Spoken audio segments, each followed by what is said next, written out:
In 2018, two women meet for drinks at a bar in Fort Myers, Florida. One invites the other to her hotel room, completely unaware that she's in the presence of a killer. Or when you're traveling up to the airport with travels, they're all this morning. Can my feet are make my shoes? This encounter sets off a chilling chain of events, linking their meeting to a gruesome crime 1,000 miles away. Now, investigators across state lines must work together in a race against time to put an end to the ruthless crime spree before the killer strikes again. You're going to find a body there. Somebody better look. The following report is based on police records, and most of the footage has never been seen before until now. On April 9, 2018, dispatchers in Lee County, Florida receive a call from a motel manager with reports of a chilling discovery. 911, there's emergency? Yes, this is at Marina Village, Snug Harbor down at Fort Myers Beach, and there's a dead body in one of the units. Her body's covered in towels and there's blood in there. The manager explained that several units were experiencing a plumbing issue, and every other unit had been checked except for room 404. When I walked in there, I said, front desk, and no one answered, and the master bedroom was closed. And all the stuff was there, so I didn't want to interrupt thinking there was nothing there. But my boss said, no, go in and make sure, because it could be in that particular bedroom. So I went back up, and I opened up the master bedroom, and the door to the bathroom was closed with towels on the outside of it. So when I went to open up the door, something was blocking it, and I got scared. Too afraid to investigate alone, the manager asked residents in the neighboring rooms to peek inside. Brave volunteers came forward to help, unaware of the nightmare waiting for them on the other side of the door. There was a towel against the door. The door was partially open. We tried to push on it, and we were hitting something. So I looked around the door, and she's laying on the floor with towels over her, and she was bleeding. You could see blood under her towel. The towel looked to be under her head. That's all I could see.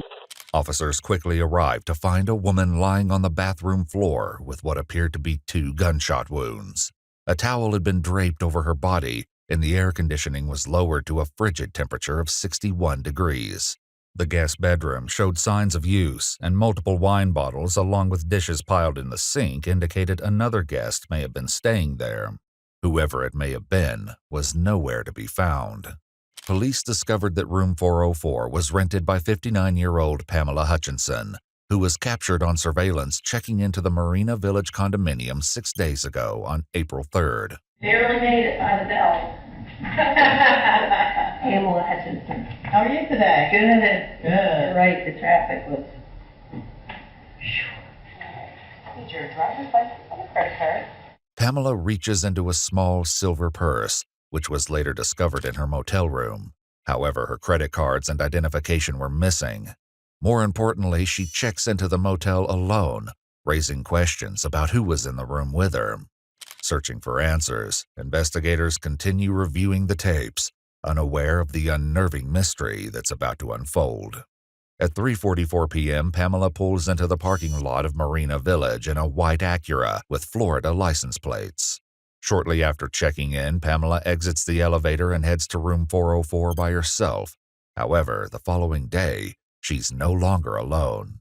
As she approaches the elevator at 8:13 p.m. on April 4th, she's now accompanied by another woman who bears a striking resemblance to Pamela.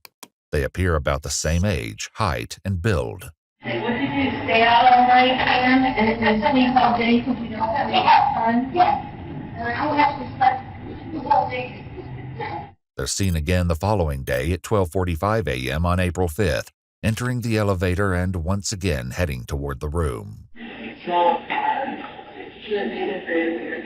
I like that. Yes, we got 2 TVs and everything. I don't know what's fun to the grandkids. Or when you're traveling up to the airport with travels, they're all this morning. I got to wear shoes now. And my feet are make my shoes. Further investigation revealed that Pamela was traveling to Fort Myers Beach for a funeral to be with her friend, who was scattering the ashes of her late husband. The friend last saw Pamela at lunch on Wednesday, April 4th, and later received a text saying she'd extended her stay to April 5th. However, when she sent a text to Pamela at 10 p.m. on Thursday, She received no response. Surveillance footage shows the unknown woman meeting with Pamela at a restaurant on April 5th at 5:14 p.m. They share a high five, engage in lively conversation, and have a few drinks at the bar. Over 2 hours later, Pamela pays for her meal with a credit card, while the other woman pays in cash. They leave the restaurant at 7:43 p.m. and are seen exiting the elevator and heading toward Pamela's room together. Pamela would never be seen alive again. The answers to what happened to Pamela are with the other woman, but she is now missing. As investigators review more footage, they note that on April 5th at 8:30 p.m., just 45 minutes after leaving the restaurant together, the unknown woman emerges from the room alone. Officers note that she appears distraught, upset, and possibly crying. As they continue observing the footage, the woman's next actions leave investigators deeply suspicious of her involvement. On the morning of April 6th at 6 a.m., the suspect heads to the elevator carrying the same purple luggage bag that Pamela had been seen with earlier. 2 hours later at 8:30 a.m., a woman claiming to be Pamela extends her stay for 3 additional days. She provides a credit card over the phone, but oddly, the card doesn't match the one used for the reservation. Minutes later, the suspect begins making several trips to and from the parking lot. Pamela's car is seen backing into a space in front of a white Cadillac Escalade. The suspect then begins to transfer items from the Escalade to the Acura. The Escalade leaves the parking lot at 12:42 p.m., but the suspect returns on foot nearly an hour later at 1:32 p.m., where she stays for several hours. Finally, on April 6th at 1:51 p.m., she heads for the parking lot and is seen driving away in Pamela's white Acura, leaving her body to be discovered 3 days later. The suspect has vanished without a trace, and as there's no record of her staying at the motel, her identity remains a mystery. Investigators are left with many haunting questions. Who is this woman, and what role could she have played in Pamela's death? The answers may lie over 1,000 miles away, where an unfolding investigation reveals shocking connections between the cases, far more twisted than anyone could have imagined. 2 weeks earlier, on March 23, 2018, a call is placed to the Dodge County Sheriff's Office in Blooming Prairie, Minnesota, where uneasy concerns soon lead to an alarming discovery. Could I speak with a detective possibly? My name's Greg Oswald. We have right up to the point of missing person here. My business partner, and there seems to be something seriously wrong. Okay, how so? Well, I haven't been able to talk to him for 16 days, and neither of any of the employees. He's never done this. Dave's never done this. In the 20 years I know him, he's very involved in our business, hands-on. Okay, and what is his name? David Reese. Greg further explains that the Prairie Waxworms farm is just 100 feet away from David's home, where he and his wife Lois reside. Thomas, the farm's manager, explained their concerns began 10 days prior on March 12th. Lois come down to the shed and told me that David was sick and he would not be down today, and she also wanted me to take care of the payroll because we get paid every bi-weekly. David having some health issues in the past, I did not think anything of that. Soon, David's co-workers became suspicious after unsettling differences emerged in their usual communication. The texts we were getting from his phone were not his texts. It just wasn't Dave's style. Dave didn't abbreviate, didn't punctuate, didn't. You could tell it wasn't him. Thomas, Greg, and other employees claim David's text messages seemed to change around the same day Lois began telling others he was sick. He does talk text. That's what he's always done, you know. And the ones I was getting was like all exclamation marks and commas and dots and thanks abbreviated with an X instead of spelling it out and stuff, you know. Okay. And he doesn't normally do that? No, he just texts and it spells out the full words. Despite their concerns, on Monday, March 19th, 8 days after he was first reported to be sick, Lois assured Thomas that David still had plans to attend a fishing tournament set to take place the following Friday.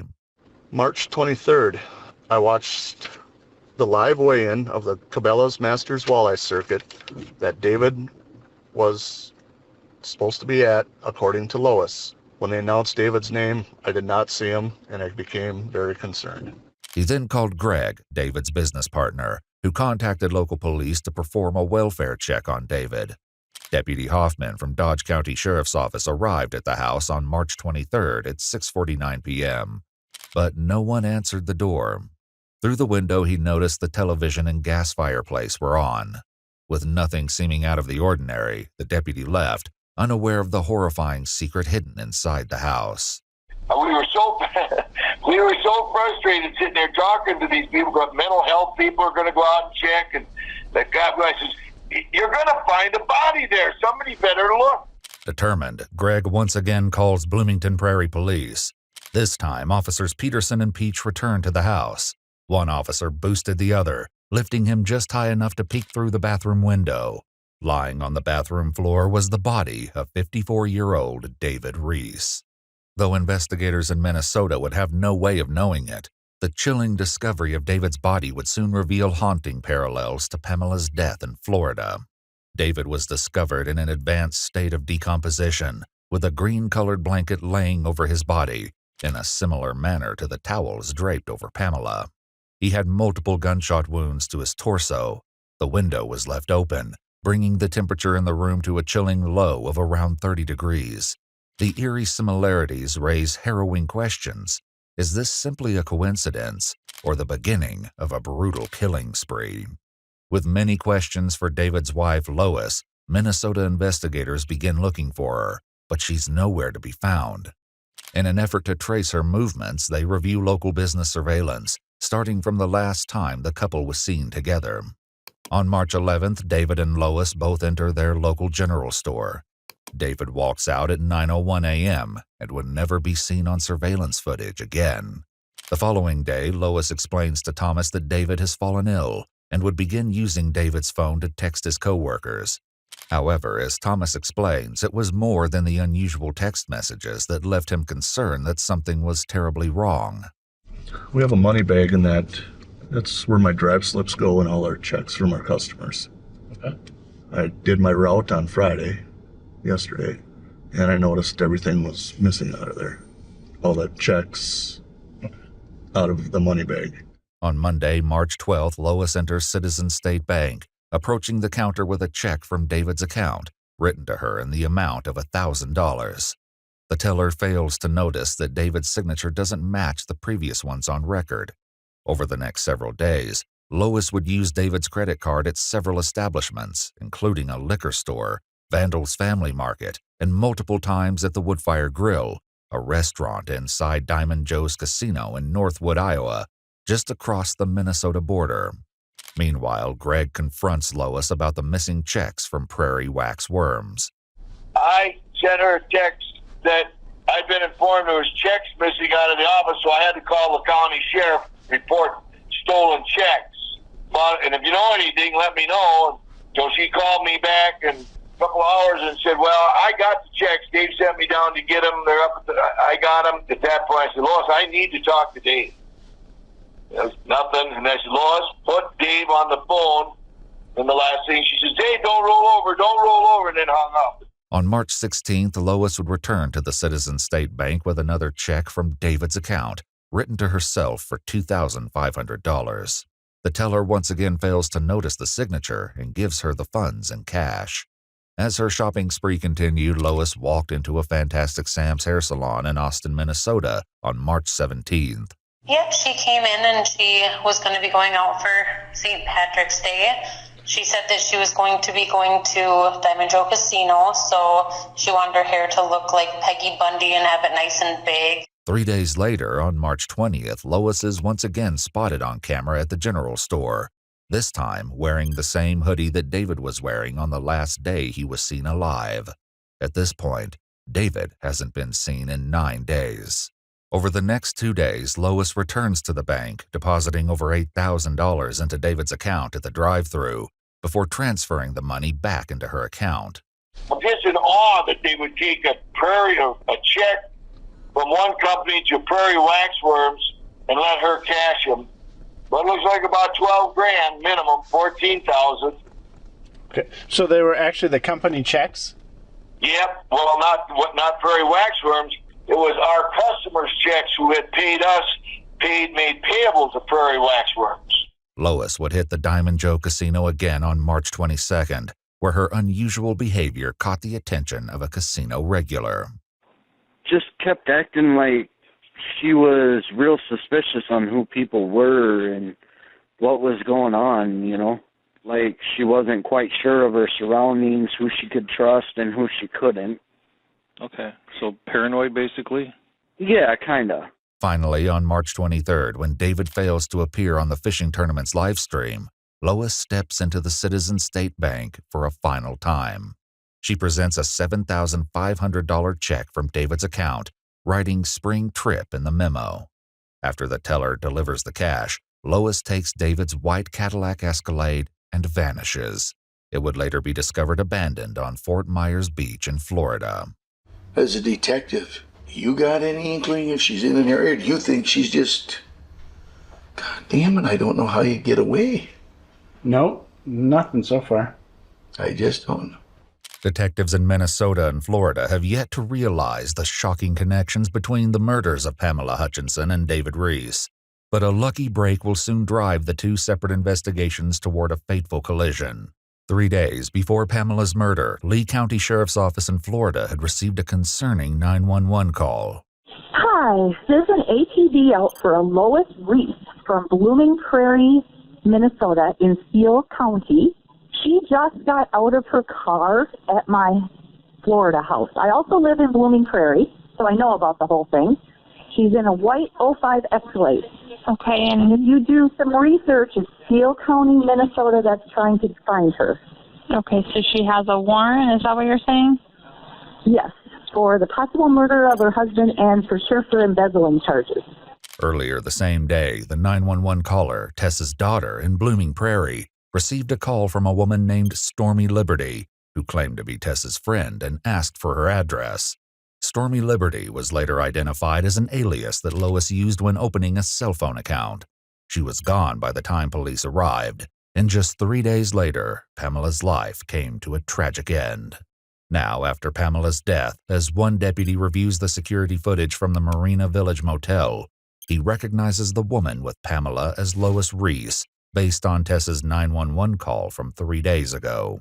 I do rentals, so she had a little notepad like she was going to rent, but that's what I thought. And then she got out, and she saw me. I said, can I help you? And she looked at me and she said, oh, I'm in the wrong place. And she quick got into her Escalade. You said it was a 2005 white Escalade? Yep, pearl-colored Escalade. After being recognized in the surveillance footage, Lois is officially named a person of interest in Pamela Hutchinson's murder. On April 10th, investigators in Florida contacted Minnesota law enforcement, requesting a photo to confirm their suspect, and finally, information between the two investigations was shared. With evidence connecting Lois to more than one murder, investigators are left with the chilling question: is she finished, or is she planning to strike again?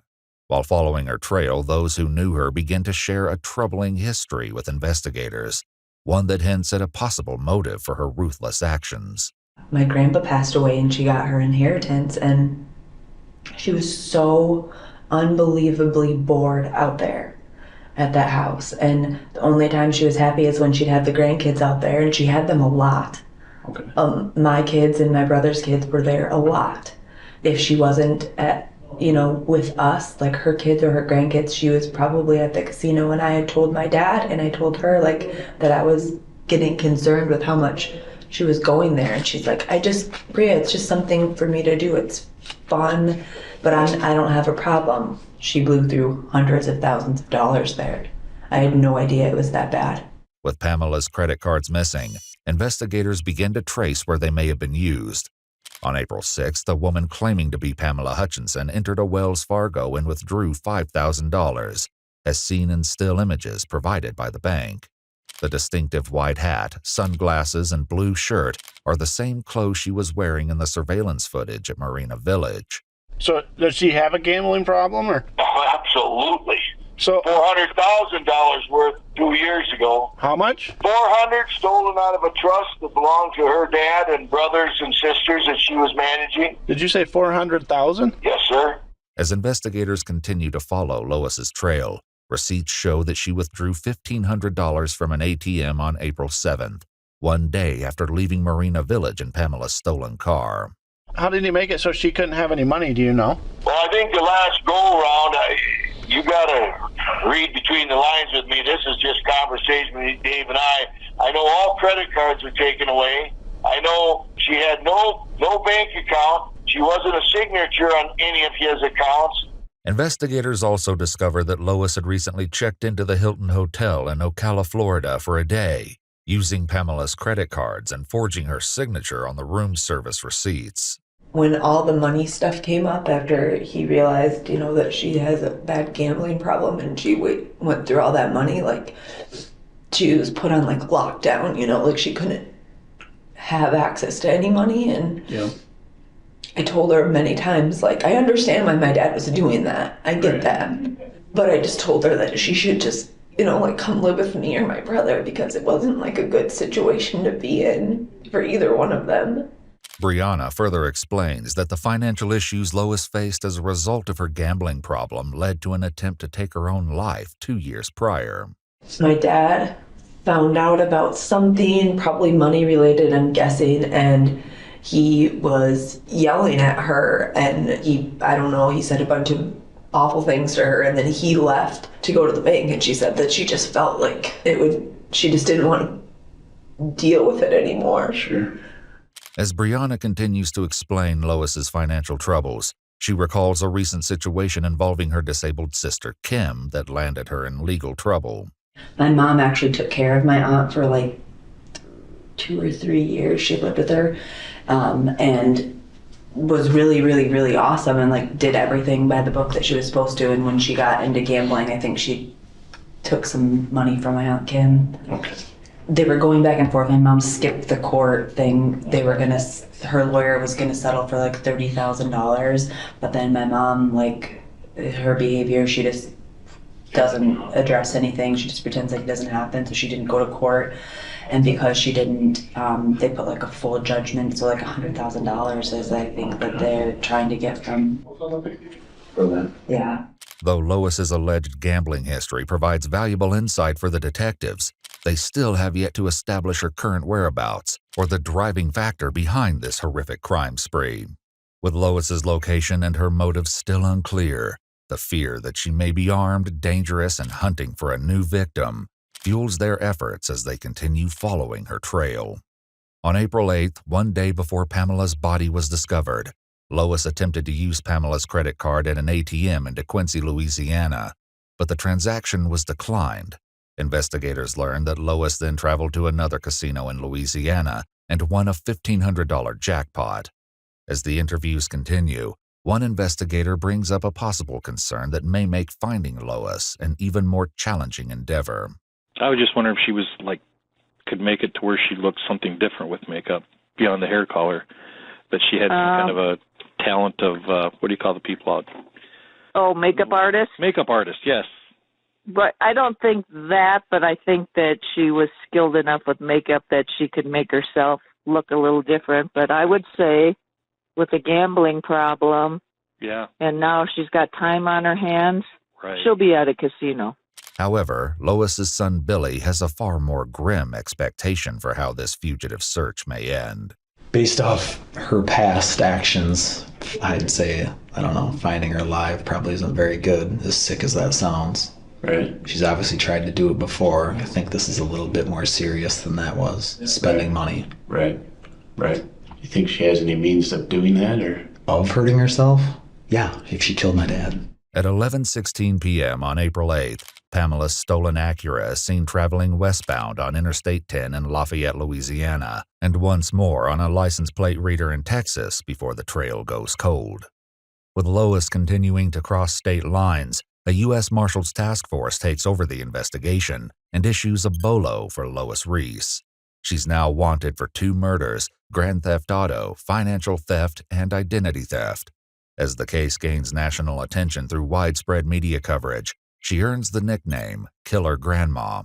News outlets nationwide ask anyone who sees Lois or her vehicle to come forward. When a promising tip brings investigators one step closer to ending her reign of terror, one question remains: can they get to her before she disappears once again? At 6:58 p.m. on April 19th, over a week since she was last spotted on traffic cameras, Lois enters Dirty Al's restaurant on South Padre Island in Texas, just 30 miles from the Mexican border. She lingers upon entering, taking a moment to look at the posted menu near the main cash register. It isn't long before an employee sees Lois and stands watch. As she suddenly makes for the exit, the two male employees briefly converse before following her.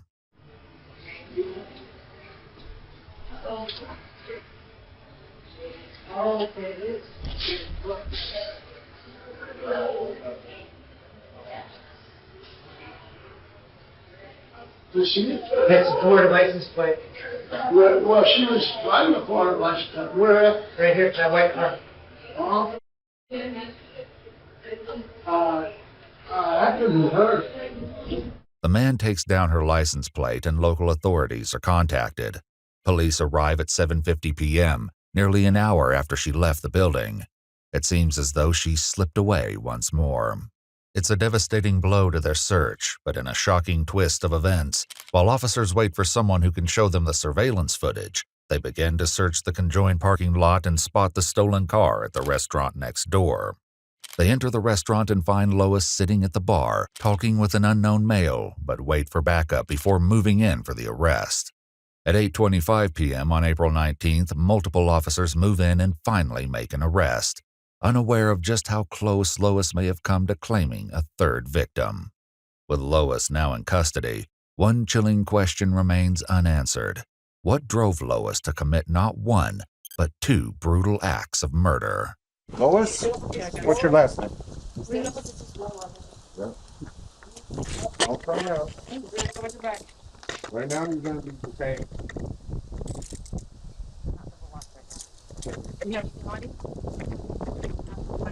One detained. Double lock it. Okay, no. According to the man she was with, he and his friend met Lois at Padre Rita's Grill. She told them she was staying next door at the Motel 6 and was a widow searching for a place to live in South Padre. The jaw-dropping evidence in her motel room will later be found in a search by investigators. For now, the man explains that he and a friend went with Lois on April 17th for drinks before dropping her off at her motel. Both men found Lois to be completely normal, never witnessing any emotional breakdowns or outbursts, with one mentioning she was even flirting with him. Is your driver's license in here, ma'am? Yes. It is. The way I can run it real quick. How did you get here? I came here and those two cars. Car that you drove here. Okay, this one right here. Just an FYI. Okay. So it's not really your car. Okay. You wanna run it real quick? It's out of Minnesota. It's in there. It's out of Minnesota? Yes, sir. Yeah, but the warrant I do believe might be out of Florida. I didn't get a chance to even look up our stuff because it was like. Yeah. I don't know how that is. Lisa, if you wanna.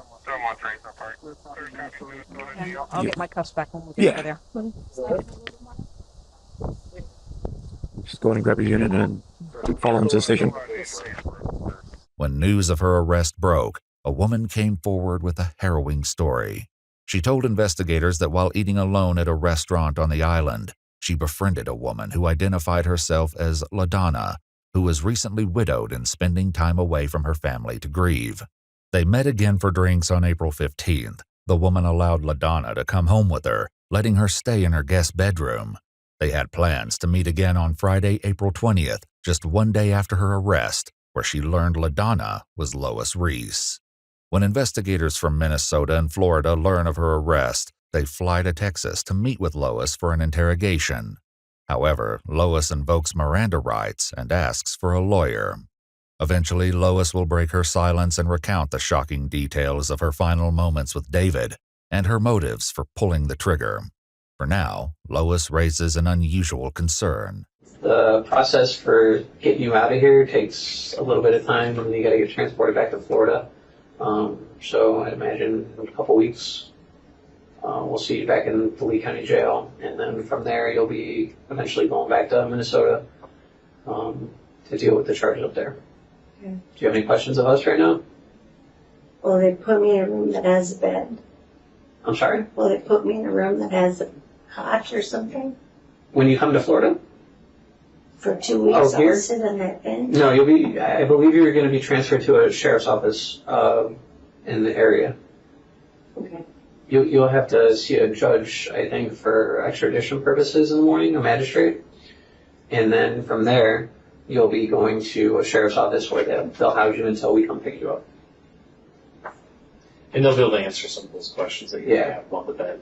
We just don't, we're not We're not from here. So Oh, okay. if you do have some of those concerns, Well, they just- when you go downstairs, I just know it'd be better for my edema and my blood pressure, like Yeah. they said. It'd probably be better if you ate some food too.